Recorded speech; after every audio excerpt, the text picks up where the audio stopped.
ya está. Bien. Bien, pues yo soy el profesor Antonio Panchi y estoy con el maestro Carlos. Y vamos a tomar uno de los temas que tocamos en la cápsula pasada, que tiene que ver más bien con la cuestión de la posmodernidad. Igual seguimos cuestionando la idea de las masas, pero prácticamente vamos a hacer como cambio de paradigma, ¿no? Y entonces ahora pues vamos a entrarle a esta cuestión de la posmodernidad. Lo abrimos con Bauman, ¿no? En cuanto a la sociedad, digamos, líquida, y pues vamos a entrar, ¿vale? Sí, claro. Bueno, es decir, la vez pasada, ¿no? Hablamos de la modernidad, ¿no? De los antecedentes, de los desarrollos modernos, ¿no? Que fueron configurando un nuevo tipo de sociedad. Sí. Y parece ser que desde hace algunas décadas, ¿no? Estamos entrando como en una nueva fase, ¿no? De esos desarrollos. Y sería bueno, ¿no? Pensar un poco en qué consiste esa nueva forma de desarrollo de la vida social, ¿no? Es decir, qué es lo que nos está pasando ahora, ¿no? Sí. Ahora bien, yo diría, a ver, generalmente, claro, ¿no? Por una cuestión de darle un nombre, se le suele llamar este periodo postmodernidad, lo cual es una especie de no nombre, ¿no? Es más o menos como decir lo que viene después de la modernidad y todavía no tenemos muy claro qué es, ¿no? A ver, entonces, podremos empezar, yo creo, ¿no? Recapitulando esas características, ¿no? De la vida moderna y cómo ello generó una noción de masa, ¿no?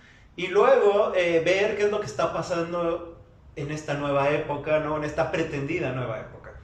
A ver, entonces decíamos que la masificación propiamente moderna, ¿no? Tiene a su base este fenómeno como de atomización, ¿no? De la sociedad en individuos.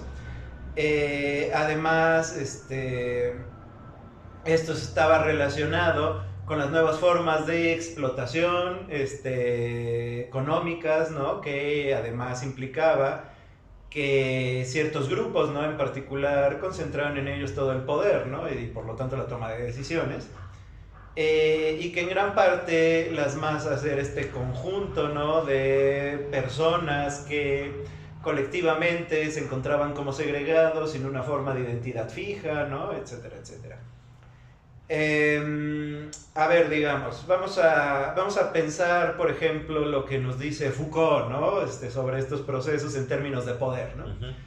Nos dice, bueno, ¿qué es lo que ha ido pasando con la modernidad, con el desarrollo de la modernidad? Bueno, cada vez se han ido perfeccionando los métodos administrativos, ¿no? De estas sociedades, ¿no? Es decir, sí son masas, digamos, pero son masas al mismo tiempo controladas, ¿no? Controladas a través de todo tipo de herramientas, ¿no? De las más amplias, las estatales, las gubernamentales, ¿no? A través de programas de salud, programas sociales, de justicia, ¿no? Que dan además pie a la creación de una serie de instituciones que Foucault critica, ¿no? De manera muy puntual, ¿no? Desde las instituciones médicas, desde los psiquiátricos, desde las cárceles, ¿no? Hasta los sistemas de justicia. De hecho, esto le dio a Foucault, ¿no? Por ejemplo, a plantear una noción como la de biopolítica, ¿no? Actualmente, por ejemplo, ayer estaba leyendo, ¿no? Muy discutida a partir de este virus, ¿no? Que está en todo el mundo, ¿no? Del coronavirus. Sí. Los filósofos italianos, ya ves que allá es un problema muy serio en Italia, ¿no? Agamben, Espósito, ¿no? O francés como Jean-Luc Nancy, etcétera, etcétera. En un foro, ¿no? Están ellos discutiendo todas estas repercusiones y están retomando la noción de biopolítica acuñada por Foucault, ¿no? Por ejemplo, es decir, ¿qué tanto aquí lo que estamos viendo es precisamente a través de todas estas medidas de cuarentena y demás, una versión nueva de biopolítica, etcétera, etcétera? No, bueno, ahí hay todo un tema. En todo caso, pareciera que alguien como Agamben, incluso como Espósito, ¿no?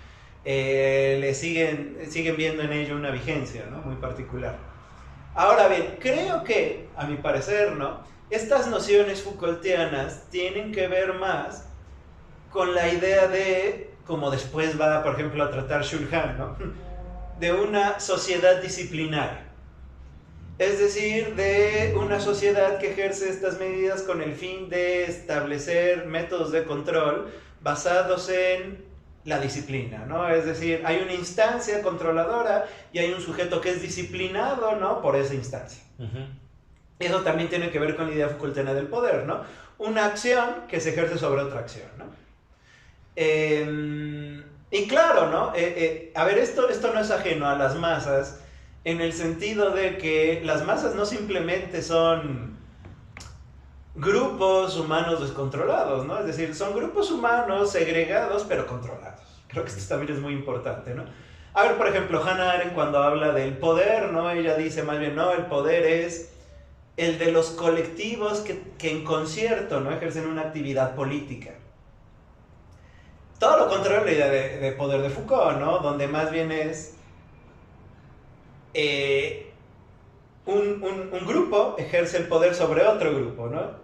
Es decir, no es una acción en concierto como en Hannah Arendt, sino es más bien una acción sobre otra acción, ¿no? Ahí está la disciplina. Hannah Arendt diría, eso no es poder político. Foucault diría, bueno, eso es otra forma de ejercer la política, ¿no? Como control. Bueno, en todo caso, todo eso es típicamente moderno, ¿no? A ver, lo que diría Foucault es, el poder que yo describo es el poder que ha instrumentado efectivamente una sociedad moderna, ¿no? Para controlar. El poder que Hannah Arendt describe es en gran parte el poder al que aspira la ideología moderna, ¿no? Es decir, el poder de sociedades democráticas, ¿no? A ver, en todo caso, todo eso es moderno.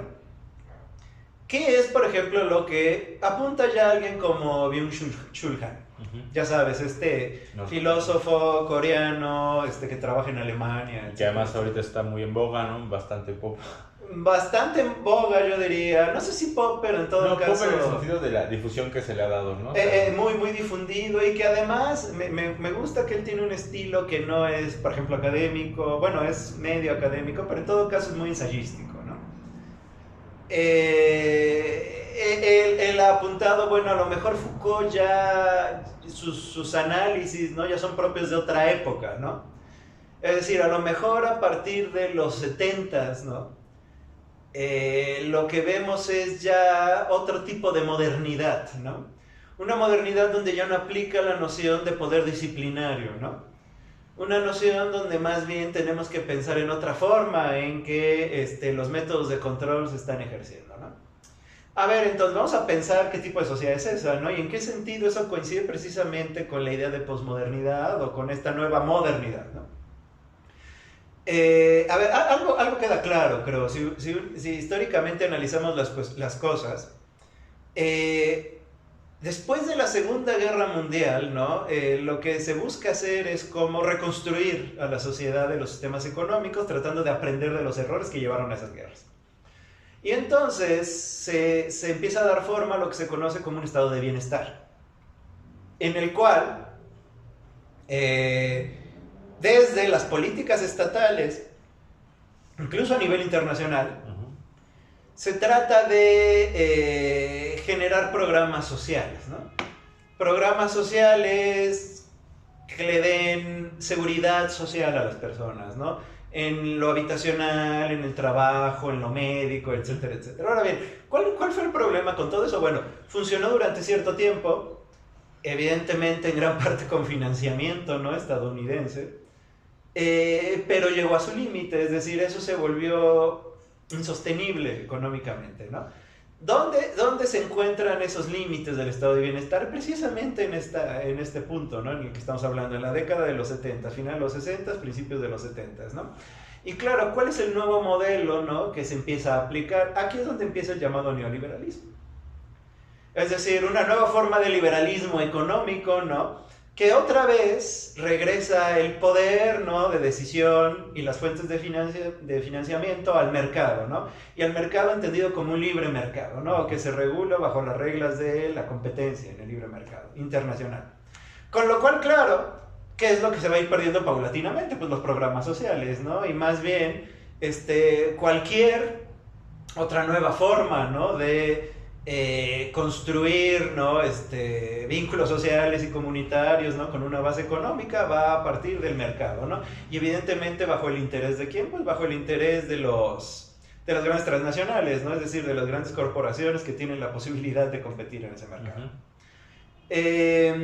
A ver, aquí lo interesante sería, a ver, ¿Qué cambios trae eso en relación a la identidad, ¿no?, de las personas, las nuevas formas de relacionarse y los nuevos métodos, ¿no?, de control?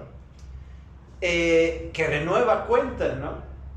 ¿Qué es lo que se trae al centro de la discusión? La concepción de un individuo, ¿no?, que es responsable de sí mismo y por supuesto de su éxito. Y entonces, por ejemplo, Shulhan apunta: esos antiguos métodos de control que se aplicaban, ¿no?, en las instituciones típicas modernas, ¿no?, dejan de funcionar ahora, ¿no? Ahora, ¿qué nuevas formas de control hay? La responsabilidad del control está en el individuo, ¿no? Es decir, el individuo mismo ahora, ¿no?, debe de disciplinarse si es que quiere ser exitoso en el nuevo mercado, ¿no? Dicho de otra manera, ¿qué es lo que se pone de moda? La autogestión. A todos los niveles, ¿no? A nivel individual y a nivel social, ¿no? ¿Quién tiene la culpa ahora de todo lo que te pase? Tú.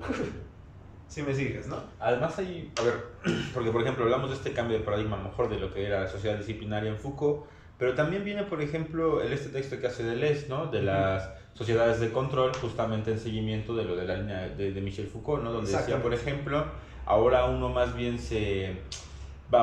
adiestra la distancia y en la libertad, ¿no?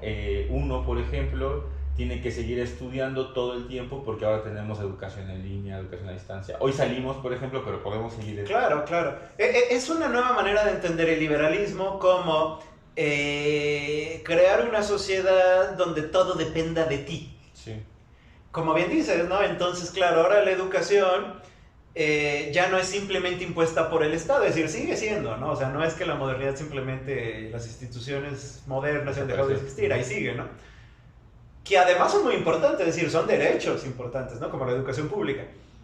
Pero ahora hay nuevas variantes, ¿no? Todas estas variantes de elige cómo te vas a formar, ¿no? Y además se han flexibilizado, ¿no?, al grado de crear todas estas variantes como la educación en línea, ¿no? De ahí esa idea de Bauman, ¿no?, de que todo se está como flexibilizando a la hora de volverse más líquido, ¿no?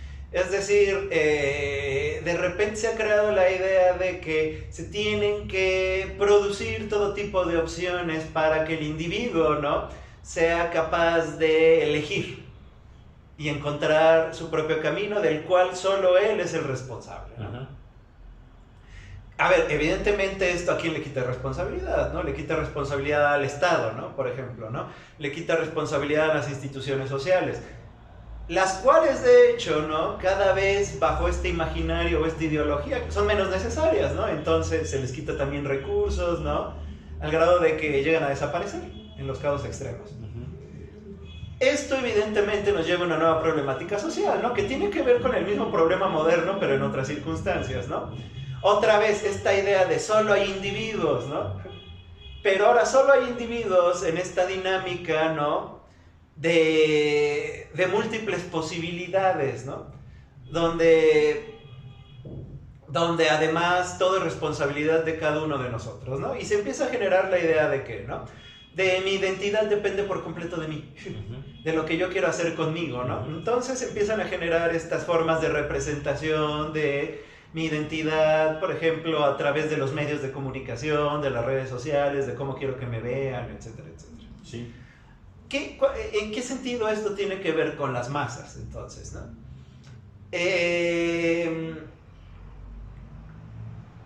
¿Qué sería ahora este individuo masa, ¿no?, podremos decir? Sería este individuo que, insisto otra vez, aquí la constante es la falta de un vínculo comunitario, ¿no? La imposibilidad de determinar referencias comunitarias a partir de las cuales tú poder encontrar un lugar, ¿no?, y por lo tanto una identidad.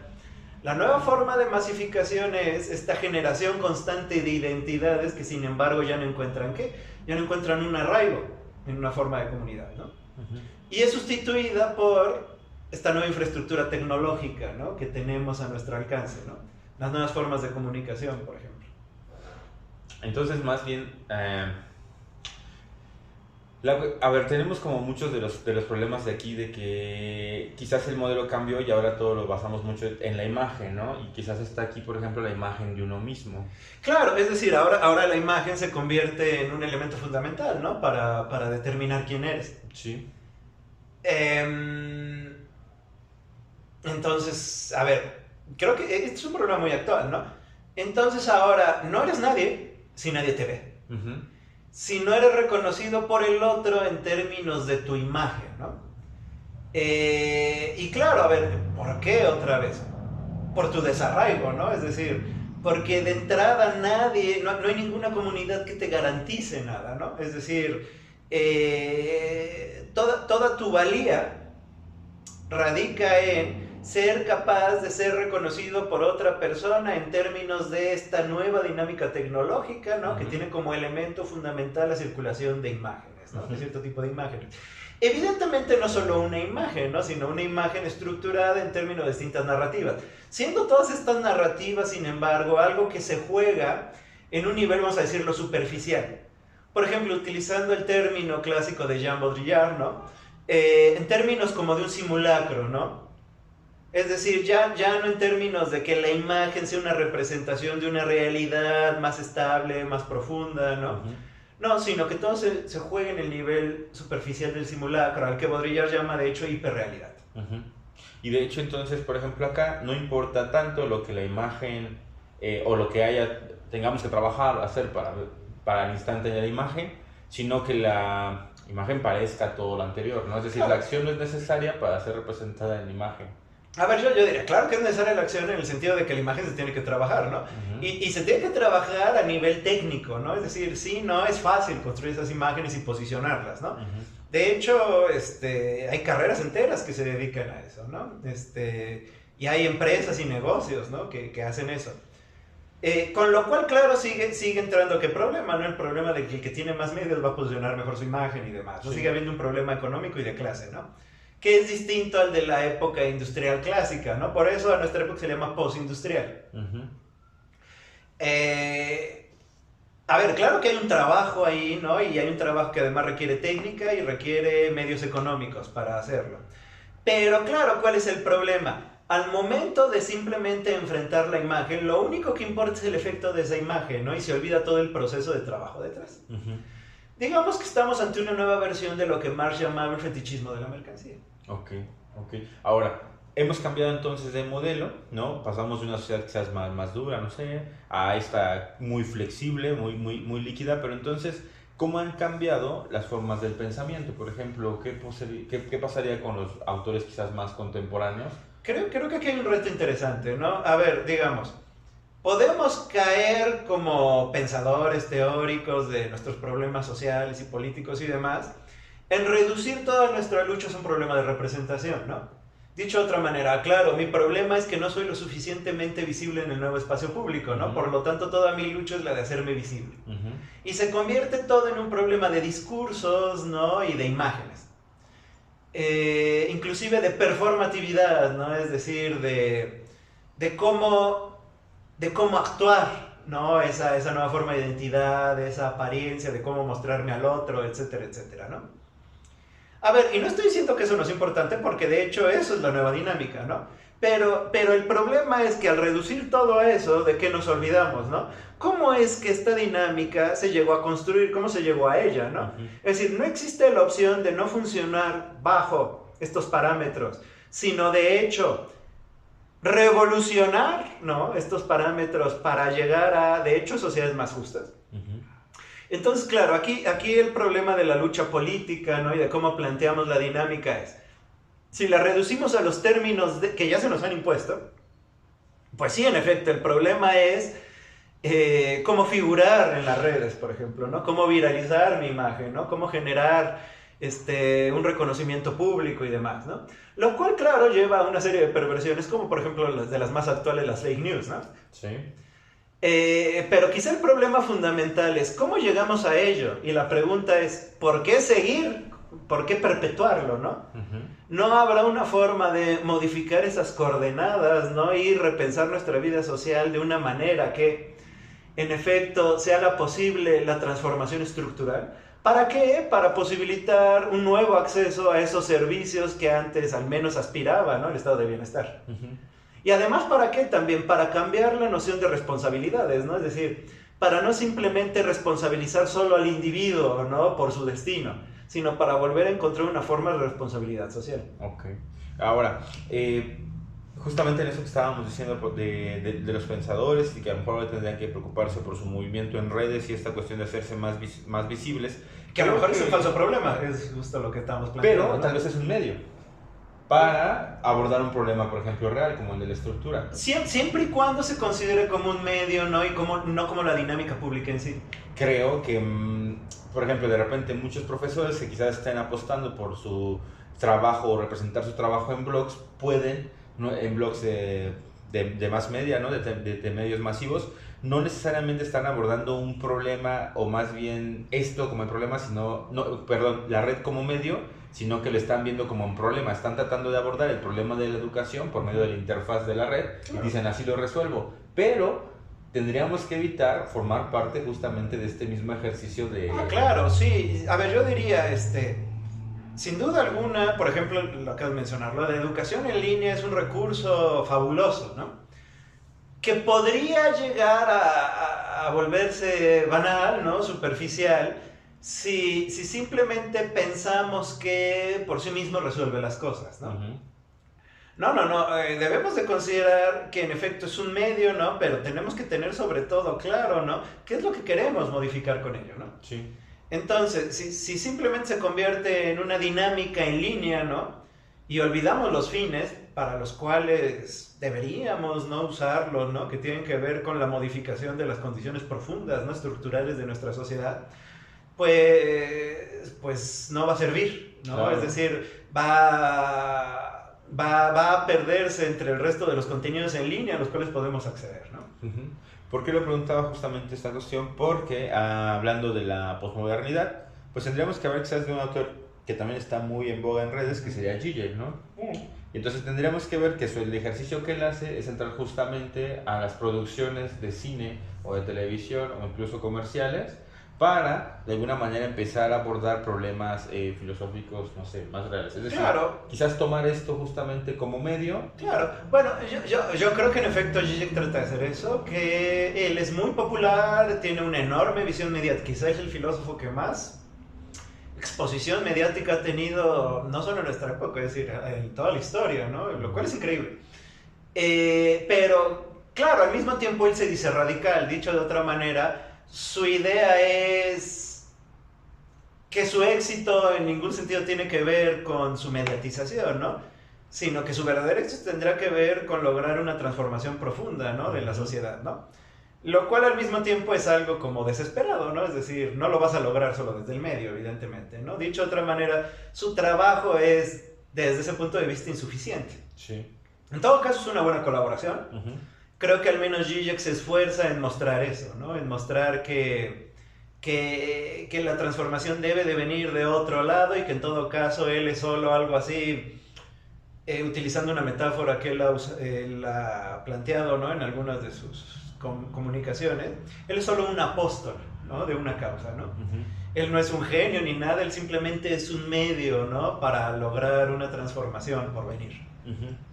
Y está bien, es decir, está bien que sea así. Ahora bien, ¿cuál es el gran peligro, no? Que el mensaje de Zizek se pierde en la mediatización. Y eso es muy real, ¿no? Es decir, puede ser que todos sus esfuerzos o los esfuerzos de cualquier otra personalidad, ¿no? Por muy íntegros que sean, se lleguen a perder en esta mediatización, ¿no? Como que, otra vez regresando a Maima, ¿no? Como que los vuelve tan fluidos, ¿no? Que los vuelve ambiguos, indistinguibles, ¿no? Parte de una dinámica de consumo, ¿no? En la cual ya no importa si lo que dice es verdadero y falso, ¿no? Si lo que dice es significativo o no, ¿no? Sí, en este caso, pues efectivamente, tal vez la misma inercia del sistema o el nuevo paradigma puede justamente absorber todos estos esfuerzos y tomarlo simplemente como su comercialización, ¿no? Pero creo que tendríamos que tener, no sé si clara la idea o muy conscientes de que esto por ejemplo, esta dinámica, ¿no? De enseñar así, pues es un medio para llegar a otras cuestiones, pero no tendríamos que olvidar los problemas, digamos, no sé si decir reales. Es un gran tema, ¿no? A ver, por ejemplo, había mencionado a Baudrillard, ¿no? Que hablaba de la hiperrealidad, ¿no? A ver, claro, el problema es de esta hiperrealidad es que en el fondo lo que se perdió es la noción de lo real, ¿no? O dicho en términos de Baudrillard, ¿no? Para entenderlo mejor, se perdió la dimensión simbólica. Y la dimensión simbólica que implicaba, ¿no? La noción de que hay algo real y algo que lo representa. Y claro, lo que lo representa solo debería de ser el medio, ¿no? Y el medio nunca debería de perder su vínculo con lo real para que sea significativo. Eso es lo que Baudrillard dice que se ha perdido, que se está perdiendo, ¿no? Ahora bien, claro, ¿cuál es el problema? Vamos a retomar a Zizek, ¿no? Ya que lo mencionas. Zizek está muy metido en ese tema. Y a Zizek le parece problemática esa dualidad de lo presente, ¿no? O la presentación, se suele decir, o el ámbito real de productividad de las cosas, ¿no? Y la representación. Que, por ejemplo, en términos marxistas equivale un poco a la diferencia entre la ideología y la dinámica real de producción, ¿no? Siendo que una distorsiona al otro, ¿no? Etcétera, etcétera. Ahora bien, ¿por qué a Zizek le parece complicado esto, no? Dice Zizek que esto es en gran parte un prejuicio postestructuralista. Es decir, típicamente el pensamiento francés, ¿no? Y que lo que habría que hacer es superarlo, es decir, que no existe realmente esa dualidad. Que tendríamos que entender que lo real se constituye al interior de la representación. Ahora bien, esto es problemático porque mal entendido nos puede llevar al problema de yo puedo producir lo real a partir de la dinámica mediática, ¿no? Y eso lleva a esta especie de fluidificación de las cosas. ¿Sí me sigues, no? Entonces, claro, aquí el tema es ¿cómo plantear un núcleo duro de lo real a pesar de que ese núcleo duro no se pueda distinguir como un elemento aparte, ¿no? O exterior a la representación? Eso es todo el problema de Zizek y es de una enorme complejidad conceptual, ¿no? Quizá podremos abordarlo ahorita más adelante. Ok. Porque, por ejemplo, ¿qué pasa si lo vamos aterrizando en eventos ya concretos, ¿no? Como las manifestaciones que se han estado últimamente. Es decir, ¿qué tanto eso es más una representación y no tan real? ¿O claro. ¿Qué tanto es eso real? ¿Qué tanto eso es un performance, no? A ver, es muy interesante. Esto en términos de comunicación se ha estudiado, ¿no? Mucho.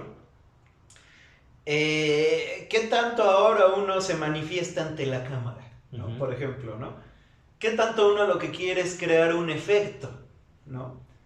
Más que realmente movilizar una fuerza social, ¿no? Política y productiva. Pero además que tanto la imagen también sí tiene que servir como el medio para que se logre. No, y evidentemente la imagen... A ver, es que el problema es la imagen ya no solo es pensada como un medio, ya es pensada como el fin. Es decir, otra vez se pierde esa relación de medios-fines, ¿no? Por ejemplo. Y se pierde, por lo tanto, la noción de una estrategia política, ¿no? Es decir, y se convierte todo en una estrategia mediática. Y se reduce todo al medio. Entonces, tu pregunta es importante, ¿no? Es decir, ¿qué tanto actualmente no todo se ha convertido en un performance, ¿no? En una especie de simulación, ¿no?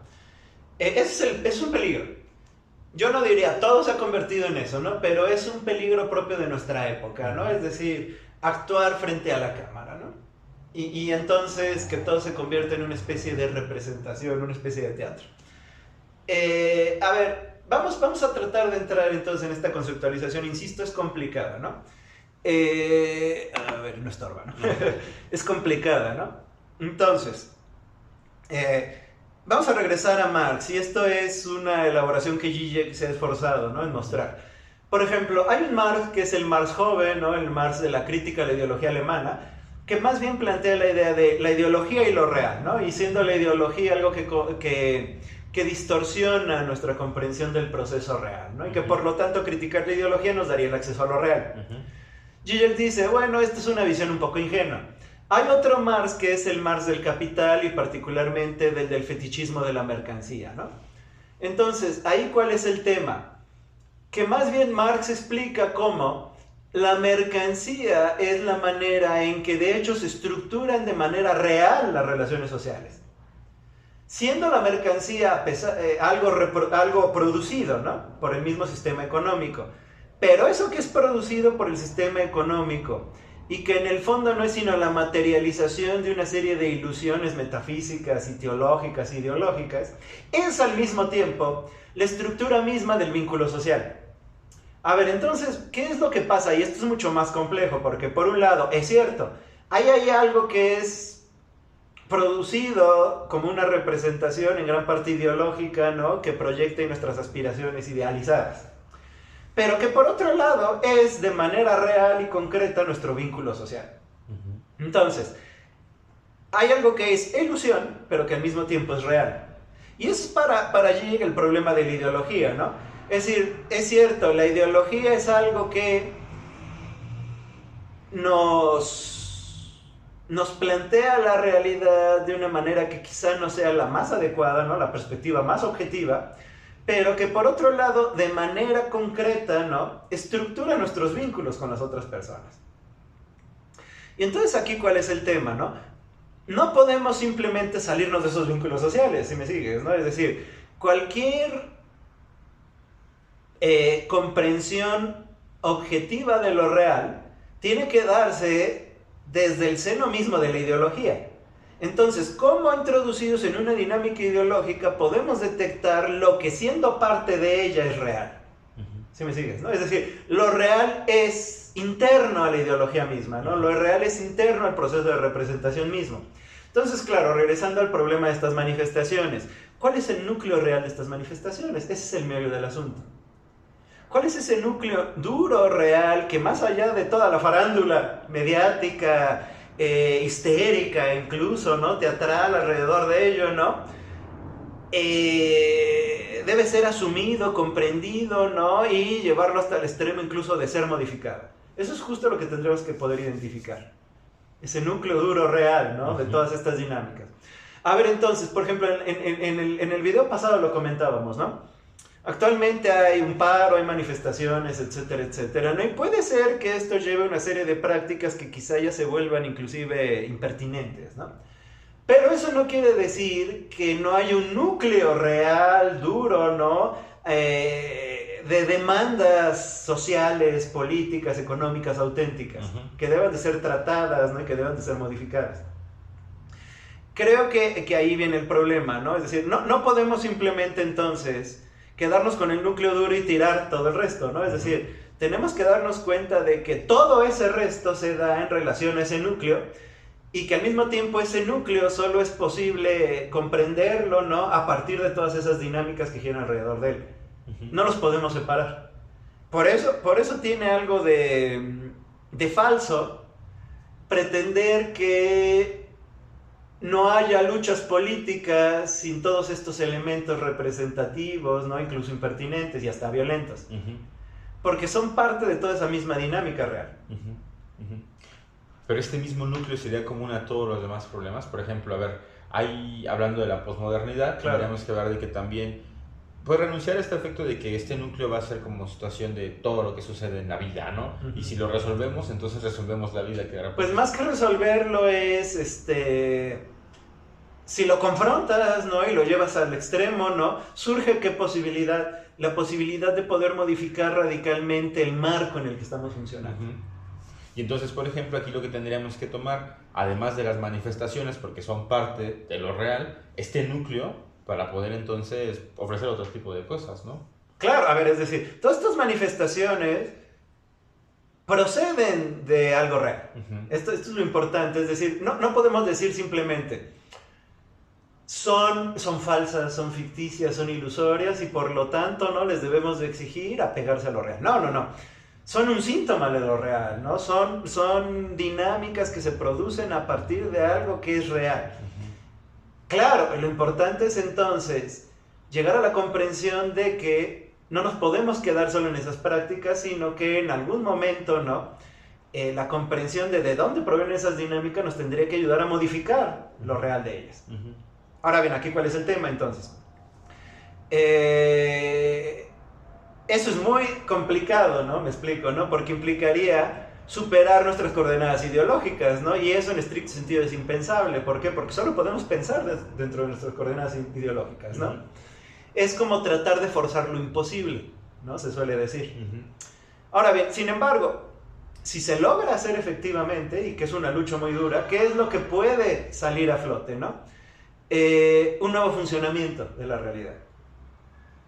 Es decir, empezar a percibir la realidad y a funcionar en esa realidad de una manera radicalmente distinta, ¿no?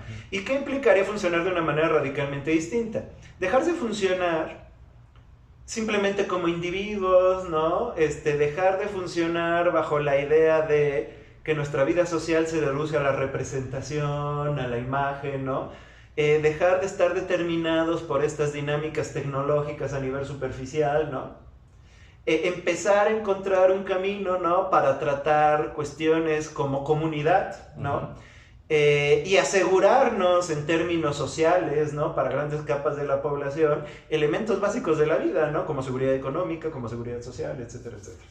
Lo cual todavía no lo podemos ver bajo nuestras coordenadas, ese es el punto. Pero no significa que quizás no se esté dando ya, ¿no? Es decir, yo creo que se está dando la lucha. Lo que todavía no se da de hecho, ¿no? Es esta nueva visión de las cosas. Ahora...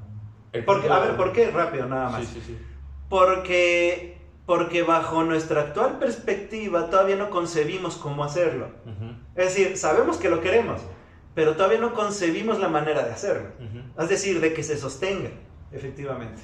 Pero también supongo que va a implicar, por ejemplo, mucho movimiento, porque lo que estamos platicando es que si nosotros tenemos ciertas coordenadas para ver, evidentemente, ciertos elementos, el cambio sería, por ejemplo, una reconfiguración o una modificación de esas coordenadas, pero lo vas a ver tú. Y sin embargo, el cambio de coordenadas también tendría que ser después a nivel social, ¿no? Entonces, no, más bien, solo lo puedes ver si se dio a nivel social. Vale. No, tú no lo puedes ver solo. No lo puedes ver solo, ¿por qué? Porque sigues dentro de la misma configuración ideológica que es un vínculo social. Entonces, al final, las posibilidades de movimiento las va a dar la misma sociedad. La misma dinámica social. Yo creo que esto es muy importante, es decir, aunque pueda haber cambios personales, ¿no? Espirituales o intelectuales, ¿no? El verdadero cambio radical tiene que ser social. Exactamente, a ver, porque un cambio crítico, digamos, del individuo, ¿no? Te puede ayudar a concebir la naturaleza de esta lucha, ¿no? Pero no te puede ayudar a ver más allá de lo que la sociedad permite, de lo que nuestra configuración ideológica como sociedad te permite ver.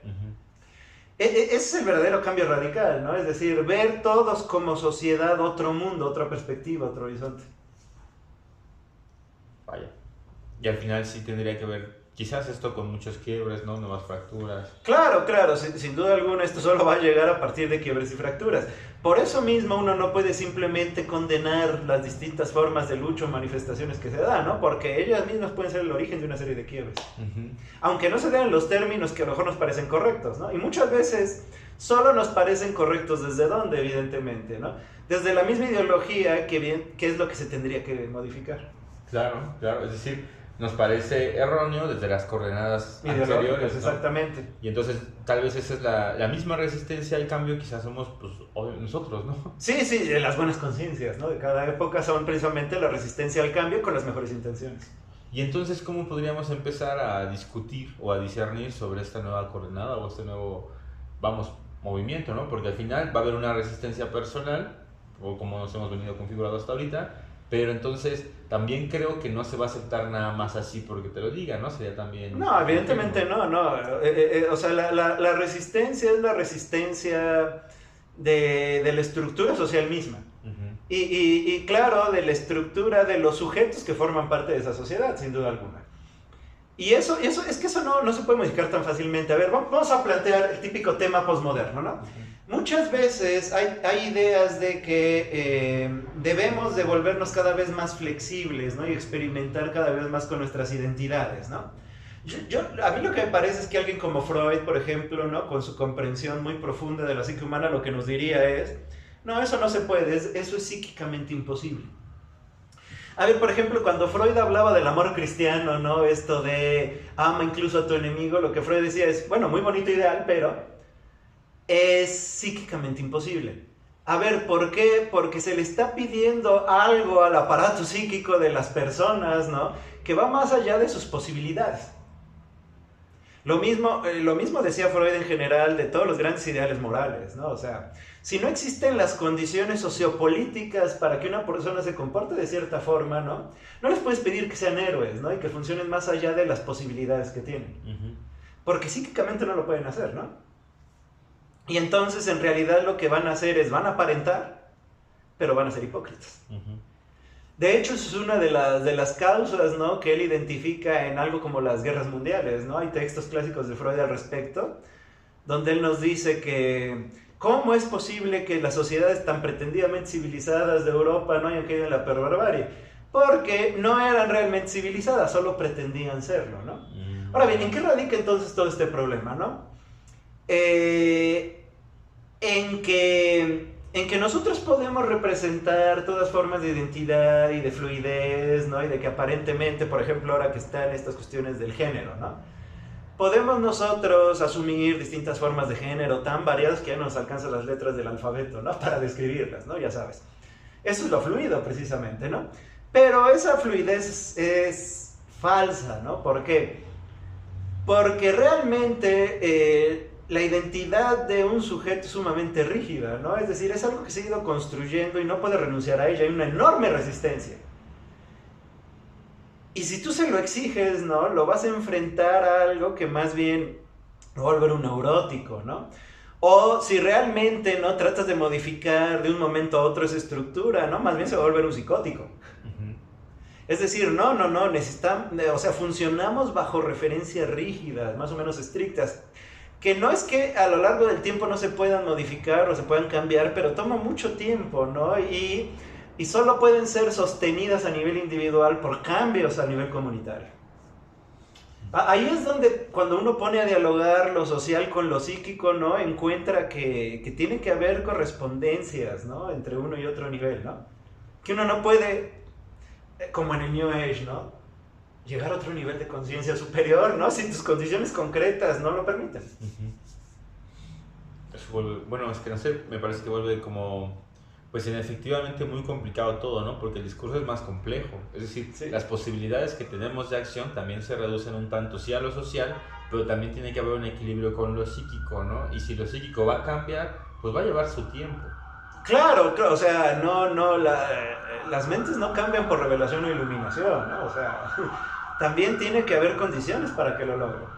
Y evidentemente las condiciones sociales van a ir cambiando también en relación a esos posibles cambios, ¿no?, que se puedan ir dando en la conciencia de las personas. ¿Y qué pasa, por ejemplo, con sociedades que, nosotros podríamos utilizar este momento histórico como un estimulante para que se dé más fácil el cambio, ¿no? Porque pues está la manifestación, está el desencanto, estamos encerrados, tenemos a lo mejor cierta situación precaria, ¿no? Por ejemplo, a nivel nacional. Pero ¿qué pasa, por ejemplo? Digamos, ese lo podríamos ocupar a nuestro favor para llegar a hacer como ciertas cosas, ¿no? Pero, ¿qué pasa, por ejemplo, como países, no sé, europeos, donde la calidad de vida está en otros niveles y entonces algo así como que se vea un problema social, pues lejos está de percibirse, ¿no? No, yo creo que lo ven con claridad también, o sea, yo diría que precisamente algo que tiene nuestra época, ¿no?, es que en relación a el predominio de los mercados, en relación al desarrollo de las tecnologías, ¿no?, en relación a esta apertura liberal, ¿no?, que rebasa las fronteras de los Estados-nación, no podemos sino pensarnos globalmente. ¿Eso qué quiere decir? Que aunque las realidades económicas y sociales de los países sean distintas, hay al mismo tiempo, ¿no?, la reproducción de problemas que son globales y que eso se vive de distintas maneras en todo lugar. Dicho de otra manera, aunque en todo lugar se ve de manera distinta, en todo lugar se podría reconocer, y ahí eso es lo que iba, ¿no?, un mismo núcleo real. Y sí, o sea, lo que está pasando ahorita en Europa con esta crisis del coronavirus es terrible. Todavía no lo alcanzamos a ver nosotros, todavía no comprendemos realmente, ¿no?, lo que están viviendo esas personas. Y eso precisamente les permite tener una conciencia, quizá en este momento más clara de nosotros, de la naturaleza de los problemas sociales y políticos globales, ¿no?, y de las medidas que se tendrían que tomar. Es decir, en ese sentido, hay un acontecimiento disruptivo que puede ser que esté modificando tanto a nivel social como a nivel de conciencia, algo que quizá, si se aprovecha, se puede puede redundar en cambios interesantes. Pero entonces sí tendríamos que decir que hay este núcleo común, ¿no? Y que de alguna manera... Bueno, ellos lo Sí, explican. es que lo difícil es cómo definirlo. Sí. Pero lo interesante es que pareciera que en efecto hay un núcleo común. Es decir, ¿y cómo podemos dar cuenta de ese núcleo común si no lo podemos definir? Por sus efectos, es decir, porque parece que hay efectos coordinados. Pero ¿y este núcleo común no podría ser lo que en algún momento llamó, por ejemplo, no sé, Jung como el inconsciente colectivo? No creo que algo así como un inconsciente colectivo, ¿no? Como un arquetipo, ¿no? Ajá. Porque este núcleo es un núcleo que se ha ido formando históricamente. Y que en tanto se ha ido formando históricamente, puede modificarse de manera radical al grado de dejarse atrás como una época pasada. Vaya. Y la idea de arquetipos de Jung es algo más estable, ¿no? Más, algo que parece que permanece, ¿no? Como trasfondo de la humanidad, ¿no? Sí, pero no tendríamos que ver así este núcleo, ¿no? Me parece que no, me parece que lo podríamos ver como algo que en principio puede ser dejado atrás. Es decir, que es contingente a pesar de su duración y de su resistencia. Y esto de alguna manera... O dicho de otra manera, lo que se nos impone ahora es una visión de la vida social, incluso de la naturaleza humana, determinada por las coordenadas ideológicas del capitalismo en la época del neoliberalismo. Y esto puede ser dejado atrás, sin duda alguna, ¿no? Es decir, podemos pensar al hombre, a la sociedad y la economía de otra manera. El problema es que, en principio se puede, pero todavía no sabemos cómo. Vaya. Y entonces sí, ya como resolverlo también implicaría efectivamente un cambio de paradigma, ¿no? También social, todo. Claro, pero es el tema, ¿no? Es decir, ¿cómo? si alguien simplemente llega con, yo tengo este nuevo paradigma, ¿no? Eso es bastante ingenuo, ¿no? No, el nuevo paradigma solo va a pasar como una transformación real de la sociedad en concreto. Nosotros quizás nada más desde esta parte del pensamiento lo que nos va a tocar es como irlo revelando, ¿no? En todo caso, ver el problema, más o menos como estamos tratando de hacer, ¿no? Lo que podemos hacer es tratar de dejar claros cuáles son las condiciones en las que se desarrolla el problema. Sí. Creo que lo que ya sería desorbitado es tratar de ofrecer en teoría la solución. Sí, que me parece que todavía es una intención con la que seguimos casados, ¿no? Por ejemplo, este es un problema y queremos... Creo que es muy ingenuo eso, sin duda alguna. A ver, yo diría, ni siquiera quienes tienen las herramientas técnicas más avanzadas para influir, ¿no?, en los aspectos sociales fundamentales, podría pretender tener una solución. En todo caso, lo que tienen es una posibilidad de intervenir con mayor fuerza. Sí. Lo cual no quiere decir que estén modificando sustancialmente el núcleo, ¿no?, fundamental de la situación. Pero, sin embargo, así, por ejemplo, todas las ciencias del hombre, que me parece que ponderan mucho hoy en día, pues se basan en que sí, en efecto, pueden obtener la solución. Yo creo que no. ¿No? No, yo creo que no. Yo creo que las ciencias sociales, desde un punto de vista crítico, lo que plantean es cuál es la situación, más no la solución. Creo que el pensar que tú puedes tener la solución te va a convertir en una especie de tecnócrata, ¿no?, que cree en la reingeniería social ingenuamente. Voy a darle, por ejemplo, un giro al planteamiento, ¿no? Porque, por ejemplo, desde la criminología todavía se está buscando este gen de la maldad como la respuesta al mal del crimen. Eso es muy ingenuo. Es a lo que voy, ¿no? Pero... a ver, yo diría, ahorita que dijiste, el gen de la maldad, ¿no? Ajá. Eso es como tratar de representarse ese núcleo real, pero de manera ideológica. Es más o menos lo que planteábamos la sesión pasada con lo de las teorías conspiracionistas, ¿no? Sí. Tratar de encontrar ese núcleo real y darle un nombre, ¿no?, y encarnarlo en algo para atacarlo. Sí. Creo que es más o menos la misma idea. Por eso a lo mejor yo pienso que es como tan común, porque por ejemplo ahora se ha ponderado por hacer neuropsicología, todas esas cuestiones para decir, aquí como si el hombre siguiera una máquina todavía, Sí, no. Le cambiamos esto y entonces... No, a ver, yo lo que creo es que hay una ciencia muy legítima en todo eso. Lo que yo creo que ya no es científicamente sostenible, ¿no?, es ese paso en tratar de resolver todos los problemas con eso. Y ese mismo, no de repente se lo llegaron a cuestionar justamente, por ejemplo, al psicoanálisis, que tenía en sí mismo todas las soluciones. No, yo creo que es al revés. Yo creo que justo el tema del psicoanálisis es mostrar las condiciones en las cuales el sujeto, sus síntomas, sus afectos se han desarrollado, pero no él darle la solución. Que todo lo contrario, ¿no? Que más bien las formas de psicología o de ciencia social o de ciencia dura inclusive que han tratado de encontrar la solución, caen ya en estos problemas de la ciencia ficción tipo El Mundo Feliz de Huxley, ¿no? Ya sabes, A Brave New World, ¿no? La utopía, ¿no? De poder diseñar científicamente a la sociedad. Claro. Y eso creo que es el paso que justamente no da una auténtica ciencia, ¿no? Sino que solo se puede dar en términos de una ficción altamente ideologizada. Uh-huh. Ahora, ¿qué tanto nos va, por ejemplo, a tomar trabajo esto? Porque tal vez como estábamos viendo a lo mejor el efecto justamente que tiene ahorita el coronavirus en Europa, se está viviendo y nosotros ni siquiera lo alcanzamos a ver. Uh-huh. Por ejemplo... Todavía no. Todavía vamos a... O sea, todavía vamos a entrar a esa etapa, En una semana ya platicamos otra vez. Pero la idea... Pero en línea va a ser. Sí. La idea... Lo que a mí me pasa es como esta cuestión de que, por ejemplo, tal vez en otros espacios ya podríamos estar pensando, por ejemplo, el desarrollo del sujeto, no necesariamente sobre un manual y de respuestas como elaboraciones prescriptivas, pero para que eso llegue, por ejemplo, a este lado, pues todavía lleva su rezago, ¿no? Y entonces, de repente, ¿qué tanto más bien no está pasando eso, por ejemplo? Es que ese es el punto. A ver, por ejemplo, ahora que está el coronavirus... Y he estado leyendo las opiniones de algunos filósofos, ¿no? Como dices, como Gilla, como Agamben, como Espósito, como Nancy, uh-huh. Como este y el otro, ¿no? Hay algunos, el mismo Gilla, ¿no? Lo dice, ¿no? O sea, que lo que están mostrando son, más que una percepción teórica clara, son sus síntomas, ¿no? Entonces, literalmente lees que tienen miedo, que están en pánico, que tienen pesadillas, cosas de este tipo, si me sigas, ¿no? Creo que ahí hay un problema, ¿no? Es decir, ya no están haciendo teoría, simplemente están siendo la expresión de las circunstancias. Ahora bien, eso puede tener su valor. Sí. ¿Por qué? Porque justo como en el psicoanálisis, la expresión de esos síntomas puede ser el primer paso para una comprensión más consciente de la situación. Uh-huh. Es decir, todavía no una teoría elaborada del problema, pero sí los primeros pasos.